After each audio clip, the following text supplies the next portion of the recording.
모든 비극은 가장 평범한 날의 얼굴을 하고 찾아온다고들 합니다. 시장 골목을 가득 메운 비릿한 생선 냄새와 고소한 기름 냄새가 뒤섞인 공기 속에서 저는 평소처럼 알치마를 두르고 손님을 맞고 있었어요. 쨍한 햇살이 좌판의 은갈치 위에서 부서지는 걸 보며 오늘 저녁엔 아들놈 경수에게 갈치조림이나 해줘야겠다. 막연히 그런 생각을 했던 것 같아요. 제 인생은 그렇게 단조롭고 또 평온했습니다. 아들 하나만 보고 아들 하나를 위해 살아온 제 세상은 시장 좌판만큼 좁았지만 그 안에서 저는 누구보다 단단하고 행복한 사람이었어요. 그때 요란한 벨소리와 함께 앞치마 주머니가 부르르 떨렸습니다. 젖은 손을 앞치마에 쓱쓱 닦으며 손때 묻은 낡은 휴대폰을 들었어요. 화면에는 며느리라는 이름이 떠 있었습니다. 그래, 수정아. 무슨 일이냐? 우리 경수 뭐 잘못됐어? 그게 어머님. 지금 병원으로 좀 오셔야 할 것 같아요. 경수 씨가 검사 결과가 나왔는데 의사 선생님이 보호자랑 같이 들으셔야 한다고 해서요. 수화기 너머로 들려오는 목소리는 이상하리만치 침착했지만 보호자라는 단어가 제 심장을 날카롭게 찔렀습니다. 장사고 뭐고 눈에 들어오지 않았어요. 저는 앞치마를 벗어 던지며 옆 가게 최 씨에게 소리쳤습니다. 최 씨, 나 좀 급한 일로 가봐야 하니까 가게 좀 잠깐만 봐줘요. 대답도 듣지 않고 시장 골목을 뛰쳐나왔습니다. 택시를 잡으러 큰 길로 달려나가는 내내 머릿속이 하얗게 비어버리는 것 같았어요. 괜찮을 거야. 별일 아닐 거야. 젊은 놈이 아파봐야 얼마나 아프겠어. 스스로를 다독였지만 발끝부터 차오르는 불안감은 쉬이 가시질 않았습니다. 병원에 도착하니 초조한 얼굴의 수정이가 복도 의자에 앉아 저를 기다리고 있었습니다. 창백하게 질린 얼굴이 꼭 제 마음 같았어요. 수정아, 경수는? 우리 아들 어디 있어? 안에 있어요, 어머님. 곧 의사 선생님 오실 거예요. 대체 무슨 일이냐고. 어디가 안 좋다는 거야? 제 다급한 물음에 수정은 입술만 달싹일 뿐 시원한 대답을 내놓지 못했습니다. 그저 하얀 병원 벽만 쳐다보는 옆모습이 어찌나 답답하던지 가슴을 몇 번이나 쳤는지 몰라요. 잠시 후 의사 가운을 입은 남자가 다가와 저희를 진료실로 이끌었습니다. 경수는 침대에 누워 멍한 눈으로 천장을 보고 있었어요. 제 아들이었지만 얼굴이 반쪽이 되어 있는 모습에 알아보지 못할 뻔했습니다. 김경수 환자 보호자분 되시죠? 의사는 책상에 놓인 여러 장의 사진과 서류들을 가리키며 입을 열었습니다. 그 입에서 나오는 단어 하나하나가 비수처럼 날아와 제 가슴에 박히는 시간이었습니다. 안타깝지만 검사 결과가 좋지 않습니다. 췌장암 말기입니다. 암, 말기. 제 귀를 의심했습니다. 세상에 그 수많은 몹쓸 병 중에 왜 하필 내 아들에게? 왜? 선생님, 그게 무슨 말씀이세요? 말기라니요? 우리 아들이요? 이렇게 젊은 애가 어떻게 암에 걸려요? 그것도 말기라니요. 뭔가 잘못된 걸 거예요. 다시 한번 검사해 주세요. 네. 저는 의사의 팔을 붙잡고 애원했습니다. 눈물이 비오듯 쏟아져 앞이 보이지 않았어요. 하지만 의사는 고개를 저으며 냉정한 현실을 응조렸습니다. 이미 다른 장기까지 전이가 시작된 상태라 수술은 의미가 없습니다. 항암 치료를 통해 생명을 연장하는 것이 현재로서는 최선입니다. 생명 연장이요? 그럼 우리 경수 얼마나 살 수 있는데요? 차마 입 밖으로 내뱉고 싶지 않았던 질문이었습니다. 의사는 잠시 제 눈을 피하더니 어렵게 입을 열었어요. 마음의 준비를 하시는 게 좋을 것 같습니다. 길어야 6개월, 어쩌면 3개월이 될 수도 있습니다.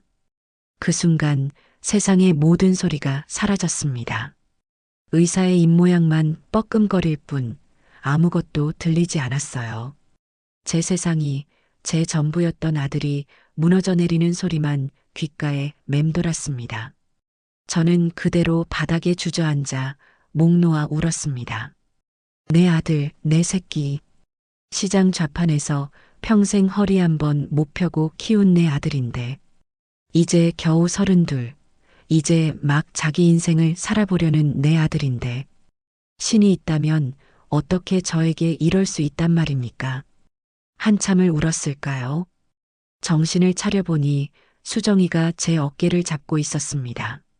그런데 이상했습니다. 제 옆에서 같이 울고 있어야 할 며느리의 눈은 너무나도 멀쩡했어요. 눈물 한 방울 흘리지 않은 그저 곤란한 상황에 처한 사람의 얼굴. 어머님, 일단 일어나세요. 여기서 이러시면 안 돼요. 수정은 저를 부축해 진료실 밖으로 데리고 나갔습니다. 복도 의자에 저를 앉히고는 한숨을 푹 쉬더군요. 그리고 제게 던진 첫 마디는 아들에 대한 걱정이 아니었습니다. 어머니, 그래서 경수 씨 병원비는 어떡하실 거예요? 저는 제 귀를 의심했습니다. 지금 남편이 제 아들이 죽어간다는데, 고작 몇 개월밖에 살지 못한다는 사형 선고를 받았는데, 이 아이의 입에서 나온 첫 마디가 돈 이야기라니요. 수정아, 지금 돈이 문제야? 우리 경수가 죽는다는데. 어머님, 현실을 보셔야죠. 저도 경수 씨 이렇게 된 거 가슴 아프고 미치겠어요. 그런데 어떡해요? 당장 항암 치료 시작하려면 돈이 한두 푼 드는 게 아니잖아요. 저희 모아둔 돈 없는 거 아시잖아요. 수정의 말투에는 가시가 돋쳐 있었습니다. 슬픔이나 걱정보다는 귀찮고 짜증난다는 감정이 노골적으로 드러났어요. 그리고 의사 선생님 말씀 못 들으셨어요? 치료해도 낫는 게 아니라 그냥 시간만 조금 버는 거래요. 밑 빠진 독에 물 붓기일 수도 있다고요. 저는 순간 피가 거꾸로 솟는 기분이었습니다. 제 아들의 목숨을 밑 빠진 독에 비유하다니요. 너 지금 그게 할 소리야? 너의 남편이잖아. 어떻게 그런 말을 입에 담을 수가 있어? 제가 틀린 말 했어요? 어머님이야 아들이니까 어떻게든 해보시겠지만 저는요. 경수 씨 잘못되면 저는 앞으로 어떻게 살아요? 저희 앞으로 살아갈 날이 더 많은 사람들이잖아요. 그 순간 깨달았습니다. 아, 이 아이는 내 아들을 살릴 생각이 없구나. 이미 제 아들을 죽은 사람 취급하고 자신의 앞날을 계산하고 있구나. 온몸에 소름이 돋았습니다. 하지만 저는 이 아이와 싸울 힘이 없었어요. 지금 제게 중요한 것은 오직 경수를 살리는 것뿐이었습니다. 단 하루를 더 살리더라도 제가 할 수 있는 모든 것을 해야만 했습니다. 돈은 걱정하지 마라. 저는 이를 악물고 말했습니다. 내가 어떻게든 마련할 테니까 너는 경수 곁이나 잘 지켜. 병원비는 내가 전부 될 거야. 제 말에 수정의 눈이 반짝 빛나는 것을 저는 놓치지 않았습니다. 정말요, 어머님? 어떻게 가게 보증금이라도 빼시게요? 그래. 가게 보증금이고 뭐고 다 빼서라도 내 아들 살릴 거야. 평생 모은 돈, 이럴 때 쓰려고 모은 거지. 내일 당장 은행 가서 돈 찾을 테니 너는 병원 수속이나 알아봐. 그러자 언제 그랬냐는 듯 수정의 표정이 180도 바뀌었습니다. 차갑고 날카롭던 얼굴은 온데간데였고 세상에서 가장 슬프고 가련한 며느리의 얼굴로 저를 바라보더군요. 어머님 역시 어머님밖에 없어요. 제가 생각이 짧았어요. 경수 씨가 저렇게 누워 있으니 제가 너무 무섭고 정신이 없어서 그랬나 봐요. 죄송해요, 어머님.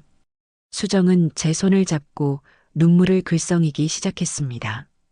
그 눈물에 진심이 단 한 방울도 섞여 있지 않다는 것을 저는 알 수 있었습니다. 하지만 모른 척 해야만 했어요.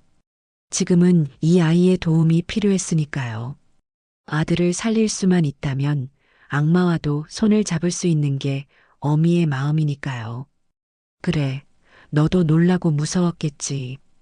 이제부터라도 정신 똑바로 차리고 우리 경수 살리는 데만 집중하자. 응? 저는 오히려 수정을 다독였습니다. 수정은 고개를 격하게 끄덕이며 제 품에 안겨 흐느끼는 척 연기를 했습니다. 저는 그 가증스러운 등을 토닥이며 차갑게 식어가는 제 마음을 다잡았습니다. 다음 날 저는 아침 일찍부터 은행으로 향했습니다. 평생 자식처럼 아껴온 적금 통장 3개와 집 전세 계약서, 가게, 보증금 서류까지 전부 품에 안고서요. 은행 창구에 앉아 서류들을 꺼내놓는데 손이 덜덜 떨렸습니다. 제 인생의 전부가 이 종이 몇 장에 담겨 있다고 생각하니 헛웃음이 나왔어요. 이거 전부 해지하고 현금으로 인출해 주세요. 은행 직원은 제 행색과 제가 내민 통장의 액수를 번갈아 보며 의아한 표정을 지었습니다. 고객님, 금액이 상당히 큰데 전부 현금으로 찾으시는 이유가 있으신가요? 요즘은 위험해서 이렇게 큰 돈은 잘 안 들고 다니시는데. 아들이 아파서요. 급하게 병원비로 써야 합니다. 제 말에 직원은 더 이상 묻지 않고 묵묵히 일을 처리하기 시작했습니다. 돈을 세는 기계 소리가 유난히 크게 들리는 것 같았어요. 잠시 후 두툼한 돈다발 여러 개가 제 앞에 놓였습니다. 제 평생의 피와 땀이었습니다. 허리가 휘어라 생선을 팔고 손톱이 닳도록 채소를 다듬어 모은 돈이었어요. 이 돈을 이렇게 허망하게 쓰게 될 줄은 꿈에도 몰랐습니다. 돈 가방을 들고 은행을 나서는데 수정에게서 전화가 왔습니다. 어머님, 돈은 찾으셨어요? 그래. 지금 찾아서 나가는 길이다. 제가 그쪽으로 갈게요. 어머님 혼자 그 큰 돈 들고 다니시면 위험해요. 잠시 후 수정이 택시를 타고 은행 앞에 도착했습니다. 제 손에 들린 묵직한 가방을 보더니 자기가 들겠다며 손을 뻗더군요. 제가 들게요, 어머님. 무거우시잖아요. 괜찮다. 저는 가방을 고쳐 안으며 수정의 손을 피했습니다. 그 짧은 순간 수정의 얼굴에 스쳐 지나가는 실망감을 똑똑히 보았어요. 병원에 바로 입금해야지. 항암 치료 한번 받는데 몇백만 원이라며. 시간이 없어. 우리는 함께 택시를 타고 병원으로 향했습니다. 택시 안에서 수정은 제 옆에 바싹 붙어 앉아 온갖 살가운 말을 늘어놓기 시작했습니다. 어머님, 정말 감사해요. 어머님 아니었으면 우리 경수 씨 정말 큰일 날 뻔했어요. 어머님이 이렇게까지 해주시는데 제가 더 잘해야죠. 밤이든 낮이든 제가 꼭 붙어서 경수 씨 간호할게요. 걱정 마세요. 그 모습이 너무나도 역겨웠지만 저는 아무렇지 않은 척 고개를 끄덕였습니다.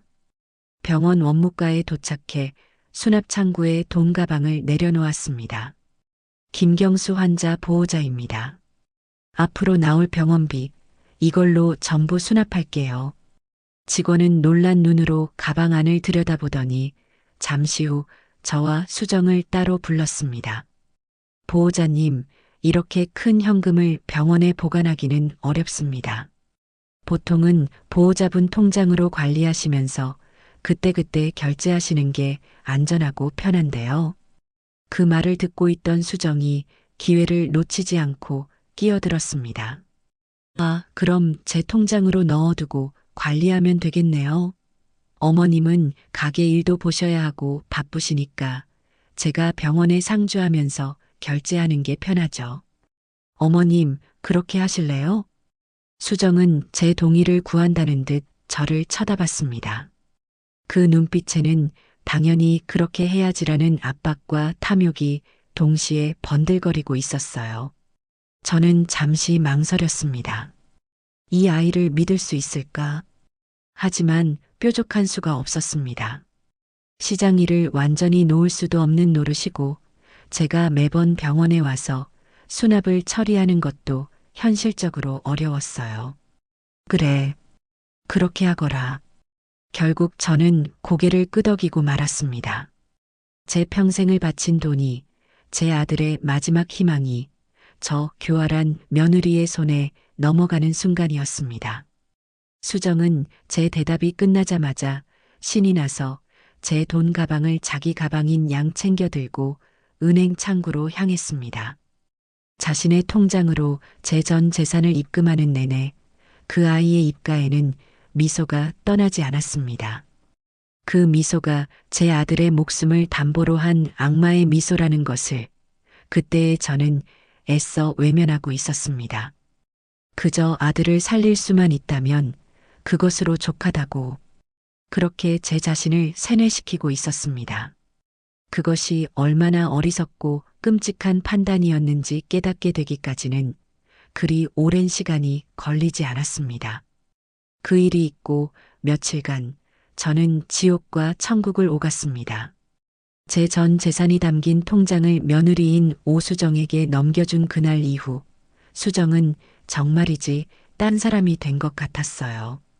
매일 아침 저녁으로 제게 전화를 걸어 경수의 상태를 세세하게 보고했습니다. 오늘은 죽을 조금 넘겼어요. 어머님. 오늘은 저를 보고 희미하게 웃었어요. 그 목소리는 전과 비교할 수 없을 만큼 다정했고 저는 그 다정함에 기대어 하루하루를 버텼습니다. 시장 일은 손에 잡히지 않았지만 아들이 조금씩 나아지고 있다는 소식만이 유일한 희망이었어요. 어머님, 식사는 하셨어요? 가게 일은 힘드시지 않고요? 제가 경수 씨 옆에 꼭 붙어 있을 테니 어머님은 건강만 잘 챙기세요.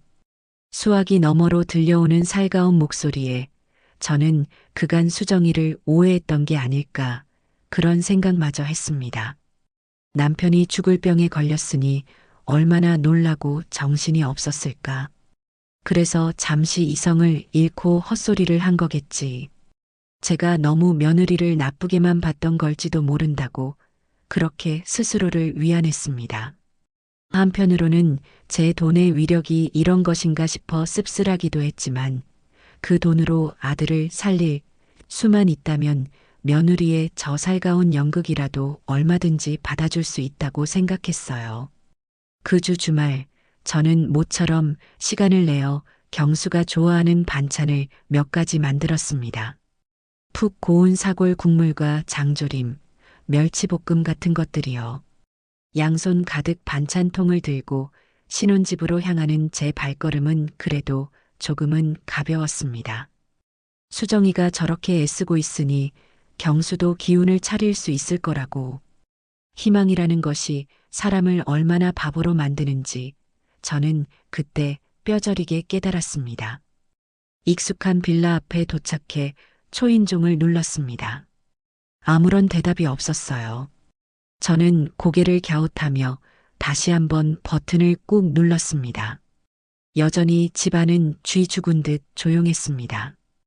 혹시 둘 다 병원에 갔나? 아니면 잠시 산책이라도 나갔나? 저는 품속에서 비상용으로 가지고 다니던 열쇠를 꺼내 현관문을 열었습니다. 경수야, 엄마 왔다. 수정이도 있니? 문을 열고 들어서는 순간 저는 온몸의 피가 차갑게 식는 것을 느꼈습니다. 집안에는 아무도 없었어요. 그보다 더 저를 불안하게 만든 것은 집안의 풍경이었습니다. 있어야 할 것들이 너무나도 많이 사라져 있었습니다. 텔레비전, 소파, 장식장 위에 작은 액자들까지 마치 누군가 이사를 나간 집처럼 휑한 냉기만이 공간을 가득 채우고 있었어요. 수정아, 경수야. 저는 미친 사람처럼 소리치며 안방 문을 열어젖혔습니다. 텅 비어 있었습니다.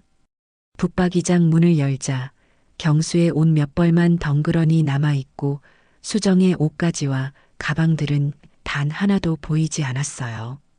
화장대 위도 마찬가지였습니다. 수정이 쓰던 수십 개의 화장품이 전부 사라지고 먼지만 뽀얗게 쌓여 있었습니다. 저는 손을 부들부들 떨며 수정에게 전화를 걸었습니다.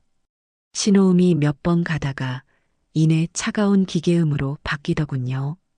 고객의 전화기가 꺼져 있어 심장이 철렁 내려앉았습니다. 저는 본능적으로 가장 끔찍한 상황을 상상하기 시작했고 그 상상을 애써 지우며 거실로 나왔습니다.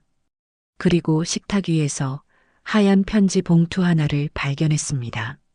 제 이름 석자, 이민자님께라고 쓰여 있는 글씨는 틀림없는 수정의 것이었습니다. 심장이 발끝까지 떨어지는 기분이었어요. 떨리는 손으로 봉투를 열어 편지를 꺼냈습니다. 그 안에는 제 인생을 송두리째 무너뜨리는 잔인한 문장들이 적혀 있었습니다. 어머님께 이 편지를 읽고 계실 때쯤이면 저는 아주 멀리 떠나 있을 거예요. 미리 말씀드리기엔 어머님이 너무 소란을 피우실 것 같아 이렇게 편지로 대신하는 점 이해해 주세요. 솔직히 말씀드릴게요. 경수 씨, 어차피 가망 없잖아요. 밑 빠진 독에 물 붓기라는 거 어머님도 사실은 알고 계시죠? 죽을 사람에게 어머님의 전 재산을 쏟아붓는 건 너무 어리석은 짓이라고 생각했어요. 그 돈 그냥 버리는 돈이잖아요. 그래서 제가 그 돈을 의미 있는 곳에 쓰기로 결심했습니다.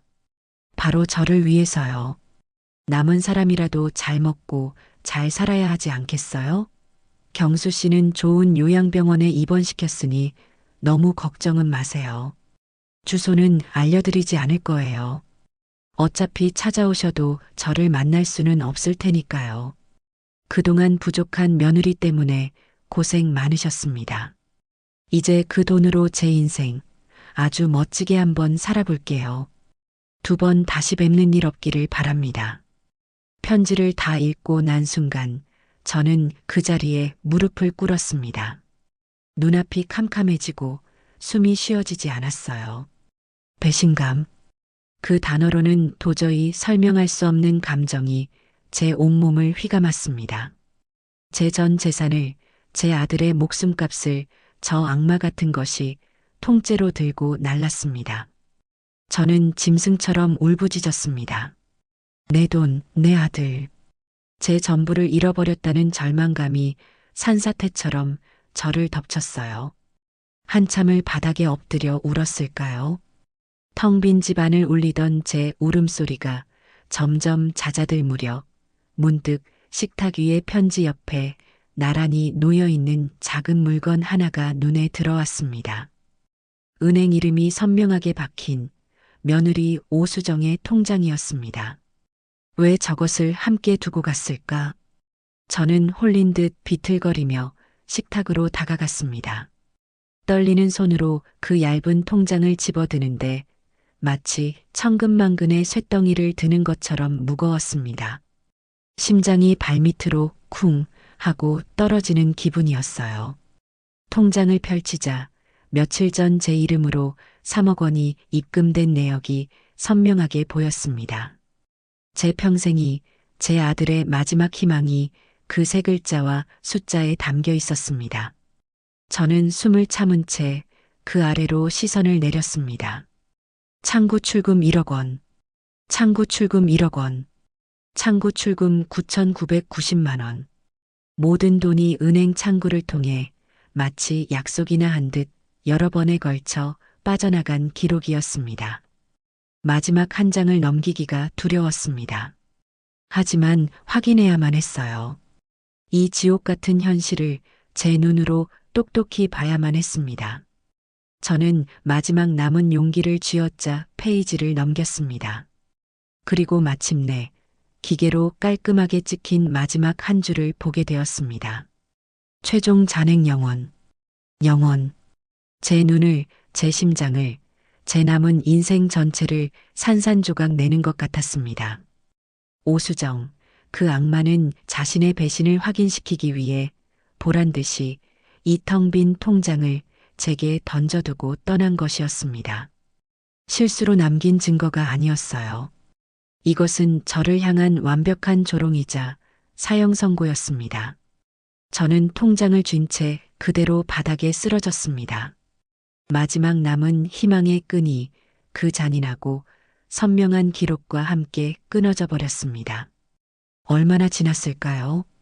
정신을 차려보니 저는 여전히 차가운 바닥에 쓰러져 있었습니다. 손에는 땀으로 축축해진 통장이 쥐어 있었어요. 모든 것이 계획된 것이었습니다. 제 돈을 자신의 통장으로 옮긴 그 순간부터, 저를 향해 살갑게 웃어 보이던 그 순간부터 이 모든 것을 계획하고 있었던 겁니다. 그 다정한 목소리, 걱정하는 척하던 연기까지 전부. 저는 그 악마의 연극에 노란한 어릿광대에 불과했어요. 저는 텅 빈 신혼집을 다시 둘러보았습니다. 한때는 제 아들의 행복이 가득 찼던 이 공간이 이제는 거대한 무덤처럼 느껴졌습니다. 식탁 위에 놓인 구겨진 편지를 다시 펼쳐 읽어보았습니다. 남은 사람이라도 잘 먹고 잘 살아야 하지 않겠어요? 그 문장은 세상이 통째로 무너져 내리는 감각, 바로 그런 것이었습니다. 내 아들은 아직 살아있는데, 숨을 쉬고 있는데, 저 악마는 제 아들을 이미 죽은 사람으로 치부하고 그 목숨값을 제멋대로 챙겨 달아난 겁니다. 그때였습니다. 제 안에서 무언가 툭 하고 끊어지는 소리가 들렸습니다. 슬픔과 절망이 증오와 분노로 바뀌는 순간이었어요. 눈물이 쏙 들어갔습니다. 대신 제 눈에는 시퍼런 불꽃이 타오르기 시작했습니다. 저는 자리에서 벌떡 일어났습니다. 더 이상 울고 있을 시간이 없었어요. 저는 찢어버릴 듯이 편지를 구겨 쥐고 텅 빈 통장을 품에 안았습니다. 이것은 단순한 배신의 증거가 아니었어요. 앞으로 제가 살아갈 이유이자 반드시 되찾아야 할 제 아들의 목숨이었습니다. 오수정, 내가 반드시 너를 찾아낼 것이다. 그리고 너가 나에게서 앗아간 모든 것을 그보다 1000배, 10,000배 더한 고통으로 되돌려줄 것이다. 그것은 지옥의 문턱에서 피눈물로 새긴 저의 두 번째 서약이었습니다. 오수정, 너는 절대로 행복해질 수 없어. 저는 제 자신에게 그리고 그 악마에게 속삭였습니다. 내가 반드시 너를 찾아내서 너가 나한테 준 고통보다 1000배, 10,000배 더한 고통을 돌려줄게. 내 아들의 목숨값을 들고 도망친 대가가 얼마나 끔찍한지 너의 뼛속까지 사무치게 만들어줄 거야. 그것은 저의 피눈물로 새긴 자비 없는 복수의 서약이었습니다. 그날 이후 제 삶은 지옥 그 자체였습니다. 당장 경수가 입원해 있다는 요양병원을 찾아야만 했어요. 수정이 남긴 편지에는 단서 하나 없었지만 포기할 수는 없었습니다. 저는 경찰서에 실종 신고와 사기 신고를 동시에 접수했습니다. 하지만 경찰의 반응은 미지근했어요. 부부 사이의 돈 문제이고 남편을 요양병원에 입원시킨 뒤 잠적한 것이라 사건 처리가 애매하다는 답변만 돌아왔습니다. 법적으로는 여전히 부부인데 아내 명의의 통장에서 돈을 인출한 것을 사기죄로 입증하기가 쉽지 않다는 말도 덧붙였죠. 법이 그렇다는데 제가 할 수 있는 것은 아무것도 없었습니다. 결국 저는 제 손으로 직접 아들을 찾아 나섰습니다. 가진 돈은 한 푼도 없었기에 시장 상인들에게 머리를 숙여 돈을 빌려야만 했어요. 평생 누구에게 아쉬운 소리 한 번 안 하고 살아온 저였지만 자존심 따위는 사치였습니다. 그렇게 빌린 돈으로 시내의 요양병원을 하나씩 뒤지기 시작했습니다. 하루 종일 버스를 타고 걷고 물어가며 수십 군데의 병원 문을 두드렸어요. 일주일이 지났을 때 저는 거의 반쯤 정신을 놓은 상태였습니다. 그때 기적처럼 한 병원에서 경수의 이름을 찾을 수 있었습니다. 김경수 환자요? 네, 어제 저희 병원으로 오셨는데요. 간호사의 말을 듣는 순간 저는 다리에 힘이 풀려 복도에 주저앉았습니다. 감사함과 안도감, 그리고 아들에 대한 미안함이 뒤섞여 눈물이 쏟아졌어요. 제가 찾아간 병실 침대 위에서 경수는 뼈만 앙상하게 남은 채로 창밖을 보고 있었습니다. 일주일 만에 본 제 아들은 마치 10년은 더 늙어버린 듯 보였어요. 경수야, 엄마 왔다. 제 목소리에 경수가 천천히 고개를 돌렸습니다. 저를 본 아들의 눈에서 눈물 한 방울이 툭 하고 떨어졌어요. 엄마. 아들은 아무것도 묻지 않았습니다. 그저 제 손을 잡고 아이처럼 울기만 했어요. 저 역시 아들의 깡마른 손을 붙잡고 한참을 울었습니다. 그 아이 오수정에 대한 이야기는 차마 꺼낼 수 없었어요. 아들의 마지막일지도 모르는 시간을 그 더러운 이름으로 더럽히고 싶지 않았습니다. 하지만 현실은 냉혹했습니다. 당장 병원비를 내야 했고 제 수중에는 단돈 몇만 원이 전부였어요.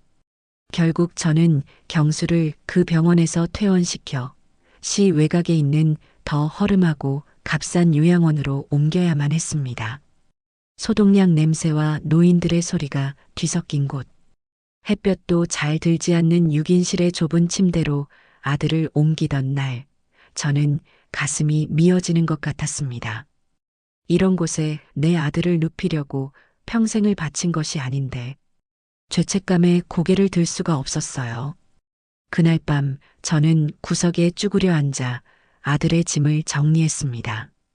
오수정이 신혼집에 버려두고 간 계절 지난 옷가지 몇 개가 전부였어요.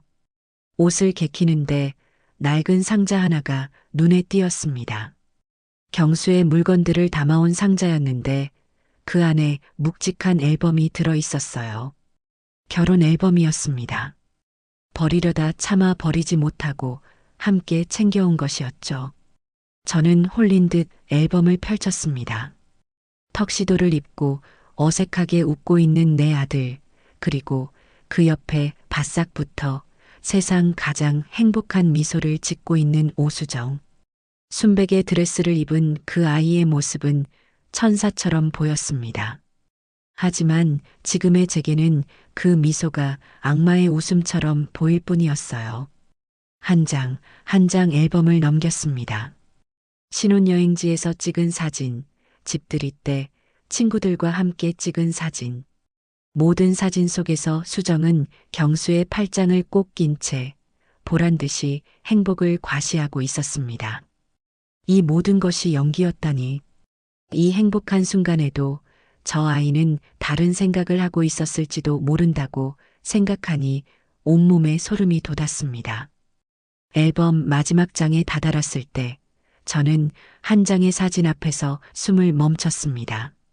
수정이 혼자 찍은 사진이었는데 배경은 고급스러운 호텔 라운지처럼 보였어요. 아마도 결혼 전 친구들과 브라이덜 샤워라는 것을 할 때 찍은 사진인 듯 했습니다. 화려한 원피스를 입고 샴페인 잔을 든 채 오만하고 도도한 표정으로 카메라를 응시하고 있었죠. 그 눈빛. 저는 그 눈빛을 기억합니다.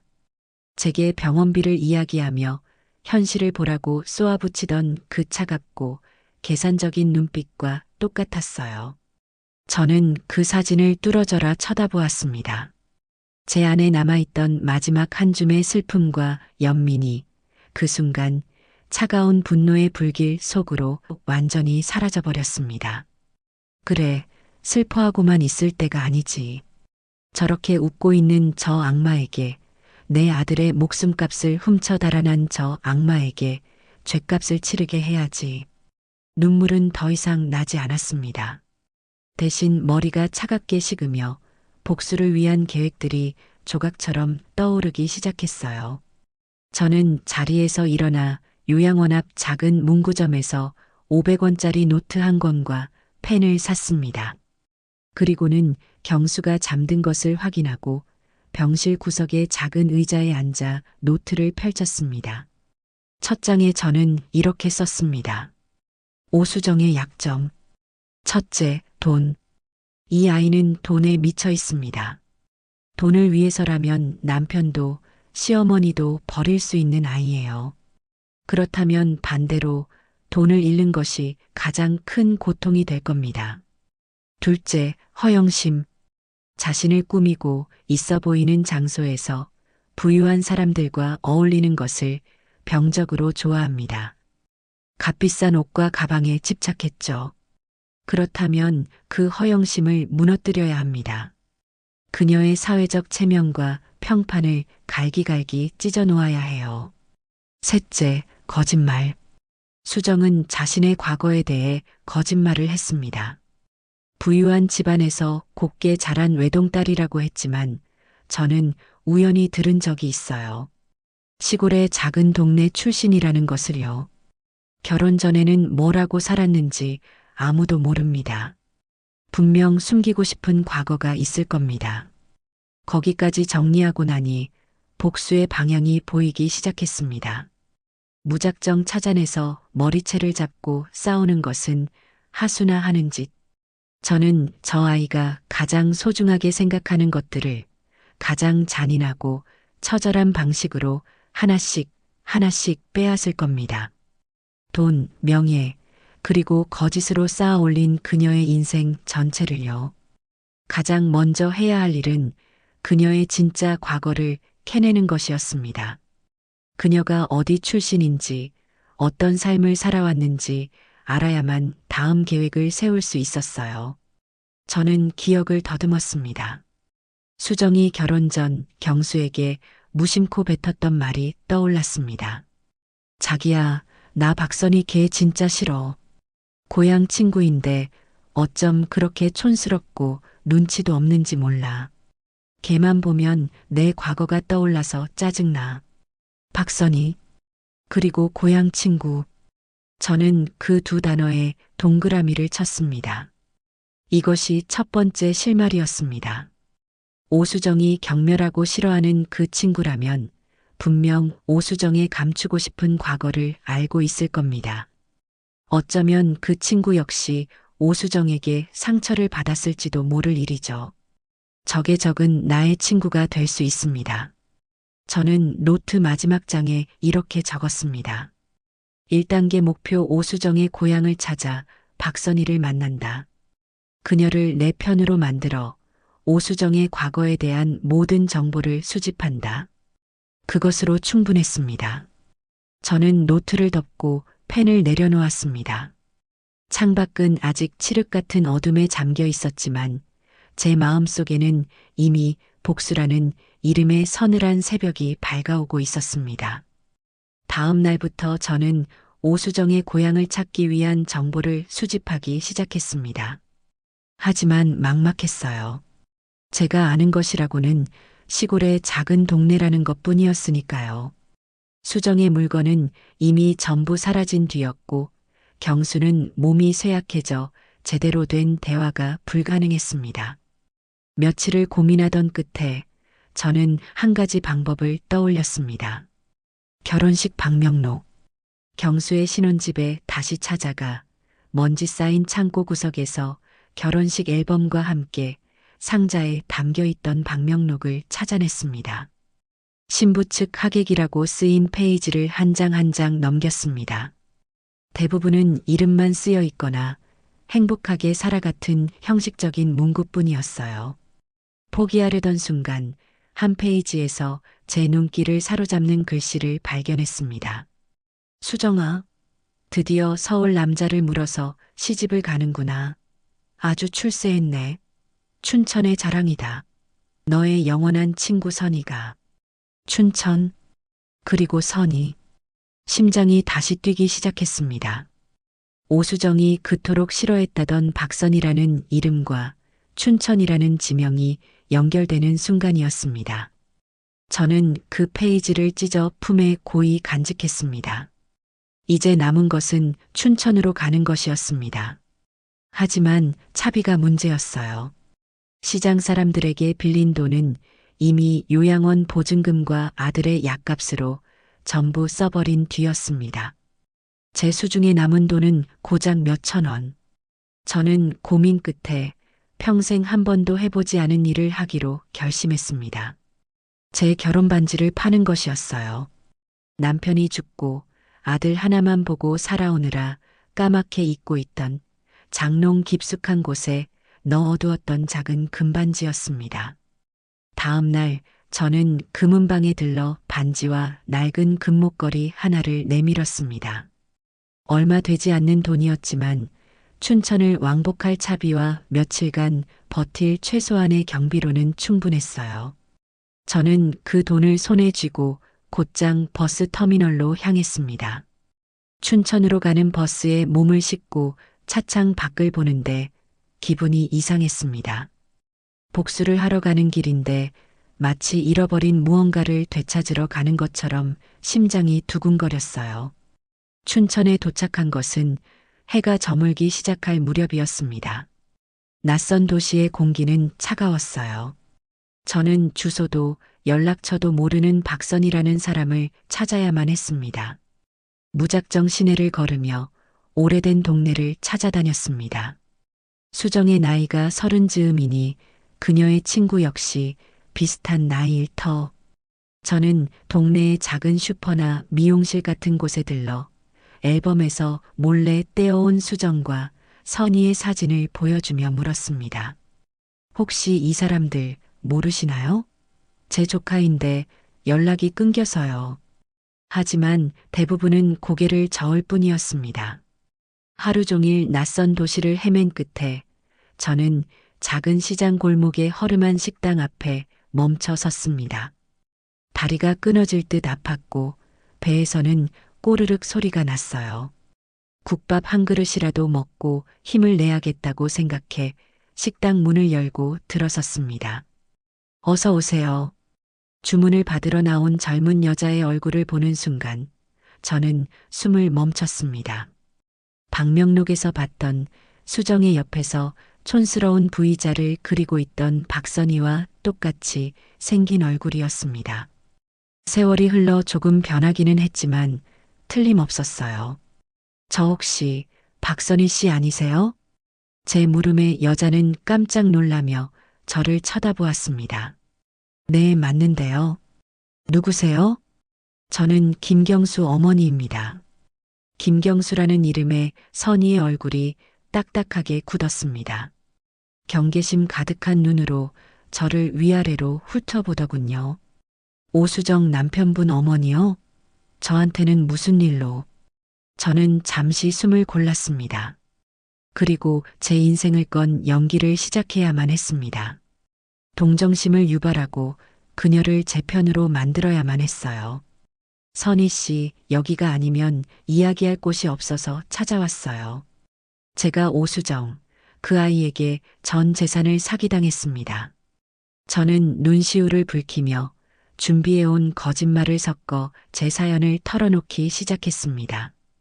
아들이 아프다는 것, 며느리가 병원비 명목으로 제 전 재산을 들고 달아났다는 것까지는 사실대로 이야기했어요. 하지만 수정이 저를 속인 것이 아니라 처음부터 저와 경수 모두를 속이고 돈만 노리고 접근한 사기꾼이었다고 부풀려서 설명했습니다. 그 아이가 우리 경수뿐만 아니라 저한테까지 돈을 빌려갔어요. 그리고는 아들이 아프자마자 그 돈을 전부 들고 사라져버렸답니다.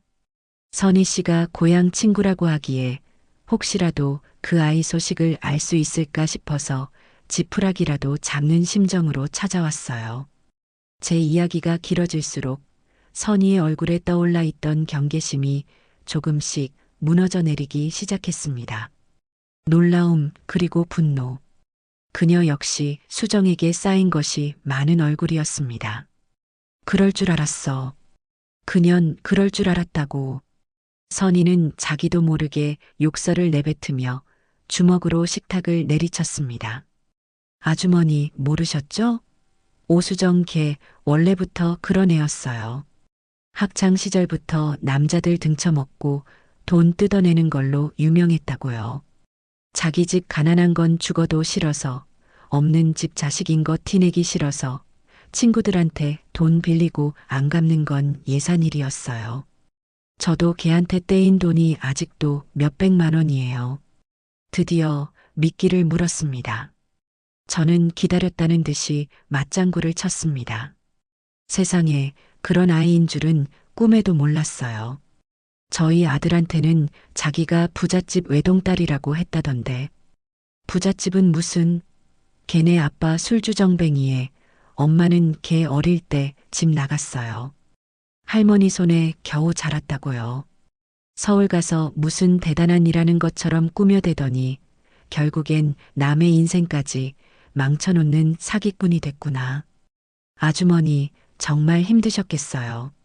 선희는 어느새 제 편이 되어 있었습니다. 그녀는 제게 따뜻한 국밥 한 그릇을 내어주며 그동안 자신이 오수정에게 당했던 서름과 오수정에 감추고 싶던 과거들을 본물 터지듯 쏟아내기 시작했습니다. 수정이 대학도 제대로 나오지 않았다는 것, 서울의 고급 오피스텔에 살며 남자들에게 돈을 받아 생활했다는 것, 심지어 결혼 전에도 다른 남자와 동거한 경험이 있다는 것까지 그녀의 이야기는 제가 생각했던 것보다 훨씬 더 지독하고 더러웠습니다. 저는 국밥을 앞에 두고 숟가락을 들 생각도 잊은 채 그녀의 말을 하나하나 제 머릿속에 새겨 넣었습니다. 이것이 바로 제가 찾던 무기였습니다. 오수정이라는 거짓된 성을 무너뜨릴 수 있는 강력한 폭탄. 선희 씨, 혹시 수정이의 졸업 앨범이나 옛날 사진 같은 거 가지고 있는 거 있나요? 제 물음에 선희는 잠시 고민하더니 고개를 끄덕였습니다. 집에 찾아보면 있을 거예요. 걔 얼굴 보기도 싫어서 처박아뒀는데. 왜요? 그 아이 지금 서울에서 자기가 대단한 집안 출신인 척 아주 고고한 미망인 행세를 하고 있답니다. 그 가면을 벗겨주고 싶어서요. 제 말에 선희의 눈이 복수심으로 번뜩였습니다. 아주머니, 잠시만 기다려요. 제가 가서 전부 다 찾아올게요. 걔가 어떻게 망하는지 제 눈으로 똑똑히 봐야겠어요. 선희는 그렇게 말하며 식당을 나섰고 잠시 후 먼지 쌓인 앨범과 낡은 사진 몇 장을 들고 돌아왔습니다. 촌스러운 화장을 하고 딱 달라붙는 옷을 입은 채 웃고 있는 오수정의 과거. 지금의 세련된 모습과는 너무나도 다른 그녀가 지우고 싶어 했던 시간들이 그 안에 고스란히 담겨 있었습니다. 저는 선희에게 몇 번이고 고맙다고 인사를 하고 식당을 나섰습니다. 손에는 오수정의 과거라는 강력한 무기를 들고 있었죠. 춘천의 밤 공기는 여전히 차가웠지만 제 마음은 복수의 불길로 뜨겁게 타오르고 있었습니다. 이제 모든 준비는 끝났습니다. 오수정, 너가 쌓아 올린 거짓의 성이 무너지는 것을 아주 가까이에서 지켜봐 주마. 춘천에서 돌아온 저는 며칠 밤낮으로 박선희 씨가 건네준 사진과 정보들을 파고들었습니다. 촌스러운 화장을 하고 어색하게 웃고 있는 오수정의 과거 사진들. 그녀가 학창시절 어떤 거짓말을 했고 어떻게 친구들의 돈을 뜯어냈는지에 대한 구체적인 증언들. 이것들은 단순한 과거의 흔적이 아니었어요. 그것은 오수정이라는 거짓된 존재를 한 번에 무너뜨릴 수 있는 잘 벼려진 칼이자 강력한 폭탄이었습니다. 하지만 저는 서두르지 않았습니다. 칼은 가장 결정적인 순간에 가장 깊숙한 곳을 찔러야 하는 법이니까요. 지금 당장 이 사진들을 인터넷에 뿌려봤자 오수정은 잠시 망신을 당하고 또 다른 곳으로 숨어버리면 그만이었습니다. 저는 그런 시시한 복수를 원하지 않았어요. 그녀가 가장 행복하다고 믿는 순간, 가장 높은 곳에 올라섰다고 착각하는 그 순간에 가장 고통스러운 방식으로 지옥의 나락으로 떨어뜨려야만 했습니다. 그러기 위해서는 먼저 오수정이 지금 어디서 무엇을 하고 있는지 알아내야만 했어요. 제 돈 3억을 들고 사라진 그 아이는 분명 그 돈을 가만히 놔두지 않을 터였습니다. 그녀의 허영심과 탐욕을 생각하면 아마도 더 큰 돈을 불리기 위해 어딘가에서 또 다른 사기 행각을 벌이고 있거나 상류층 사회에 끼어들기 위해 발버둥 치고 있을 것이 분명했습니다. 저는 선희 씨에게 다시 전화를 걸었습니다. 낯선 도시에서 만난 하룻밤의 인연이었지만 그녀는 이제 제 유일한 조력자이자 복수의 동지였습니다. 선희 씨, 저예요. 경수 엄마. 어머님, 잘 돌아가셨어요? 무슨 일 있으세요? 부탁할 게 하나 있어서요. 선희 씨는 컴퓨터나 그런 걸 잘 다루는 것 같아서요.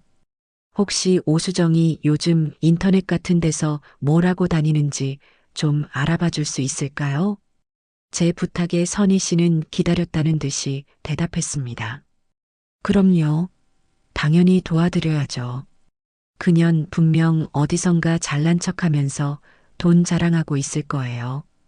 걔가 자주 쓰던 아이디나 별명 같은 거 혹시 아세요? 그 말에 저는 결혼 앨범 옆에 끼워져 있던 신혼여행 스냅 사진 뒤에 수정이 직접 썼던 글씨를 떠올렸습니다. 영어로 나의 찬란한 인생 같은 문구와 함께 스스로를 빛나는 별이라는 의미의 이름으로 칭하곤 했었죠. 스스로를 빛나는 존재라고 칭할 만큼 그 아이의 허영심은 하늘을 찔렀습니다. 자신을 빛나라고 불렀던 것 같아요. 오빛나, 뭐 그런 식으로요. 빛나요? 아주 자기가 뭐라도 되는 줄 아나 보네. 알았어요, 어머님. 제가 한번 샅샅이 뒤져볼게요.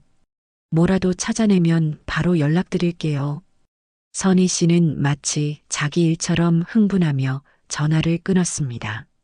저는 그 아이의 의욕적인 목소리에서 작은 희망을 보았습니다. 혼자가 아니라는 사실이 이 끔찍한 복수의 길에서 얼마나 큰 위안이 되는지 몰라요.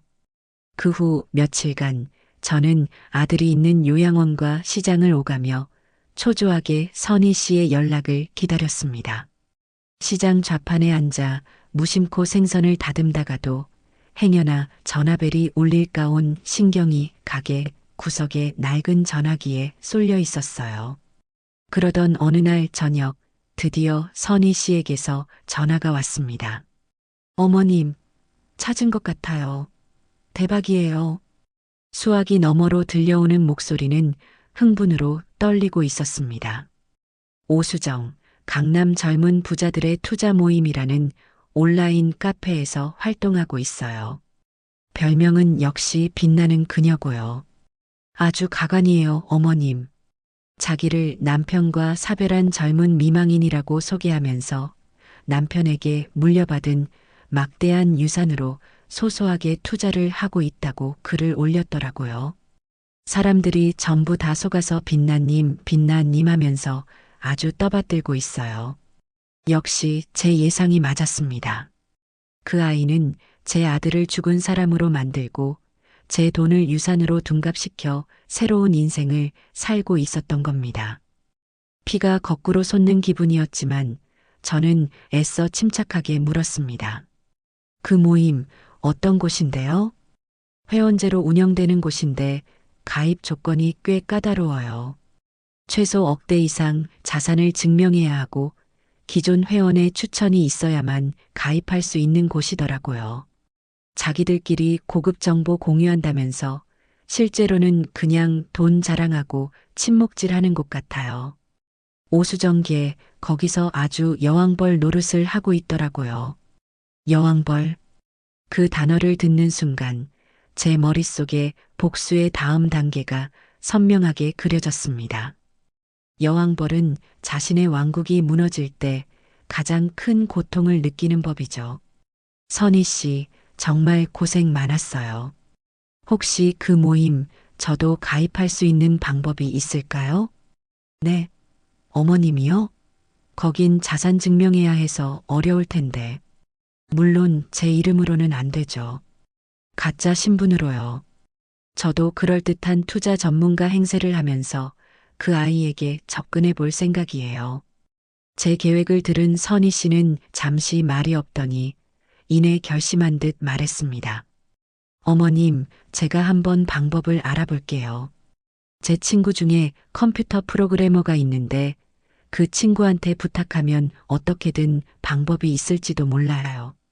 가짜 서류를 만들든 아니면 다른 사람 아이디를 빌리든 어떻게든 어머님을 그 왕국 안으로 모셔다 드릴게요. 그 후로 며칠이 더 걸렸습니다.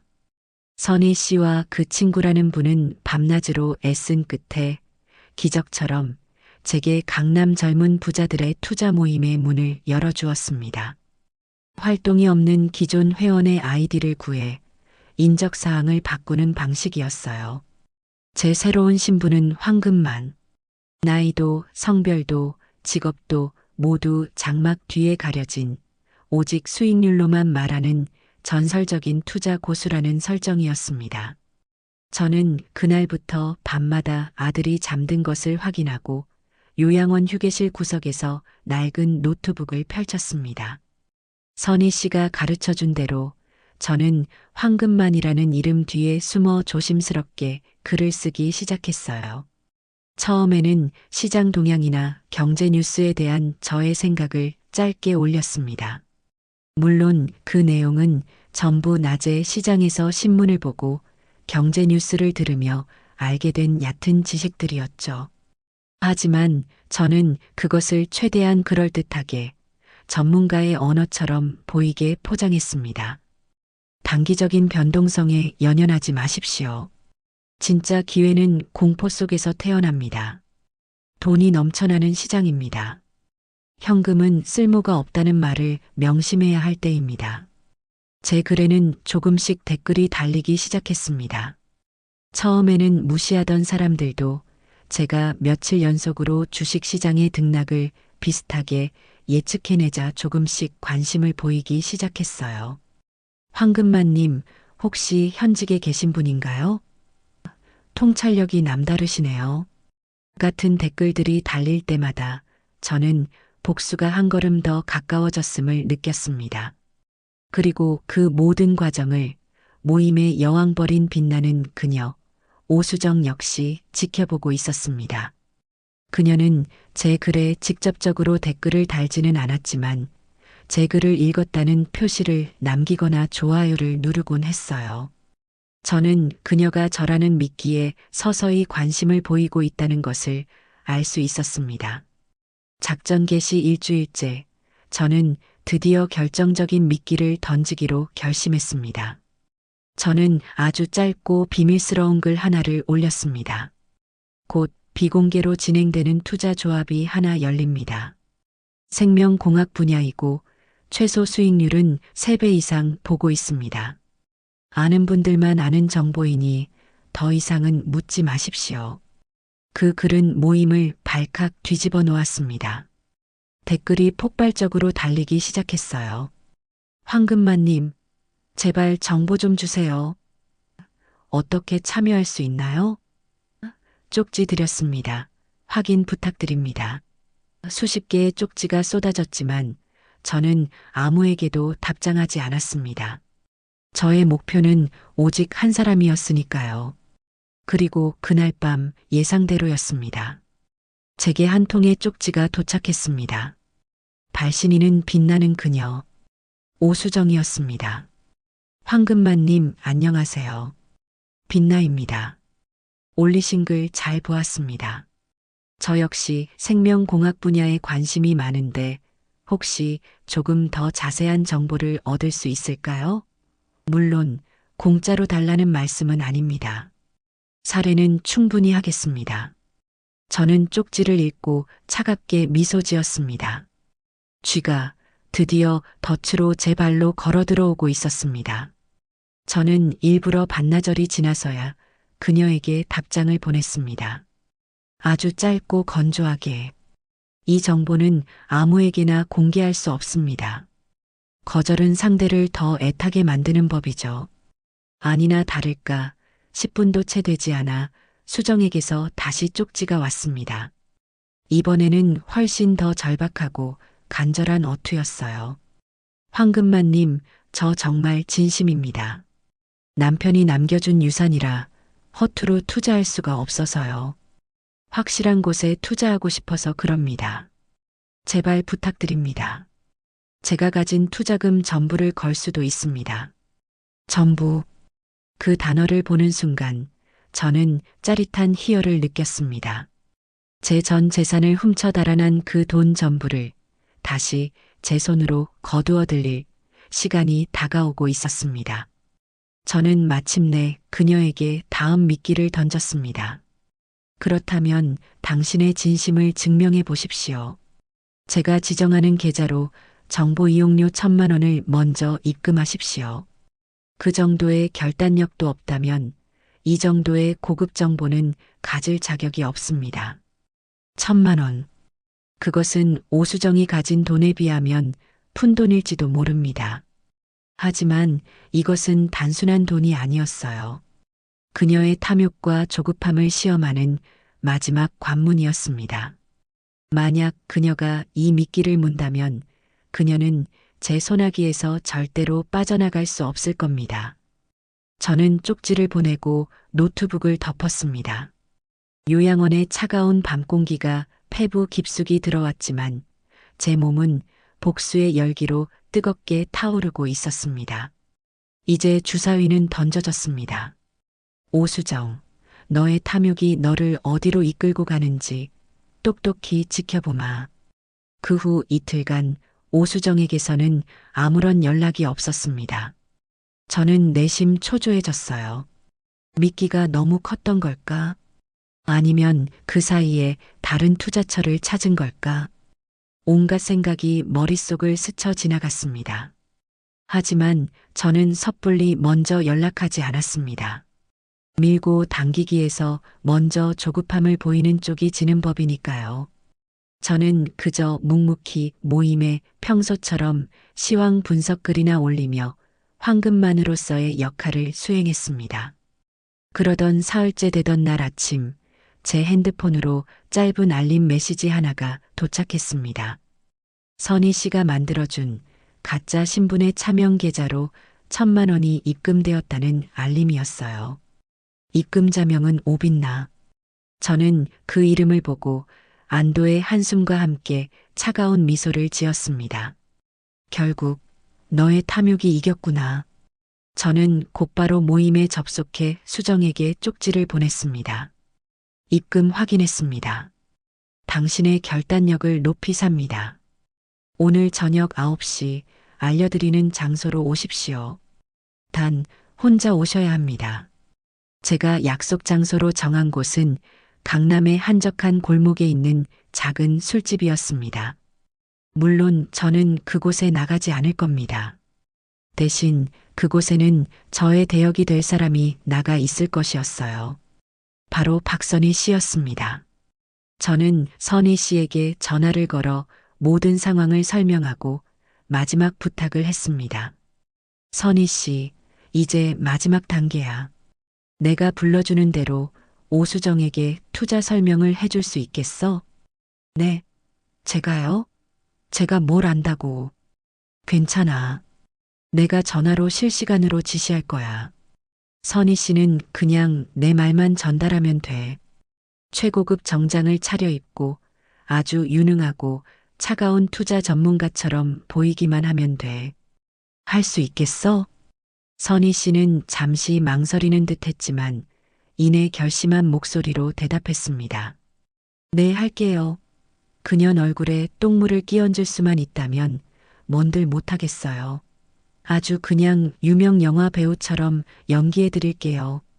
그날 저녁 저는 요양원 근처에 작은 모텔 방을 하나 잡았습니다.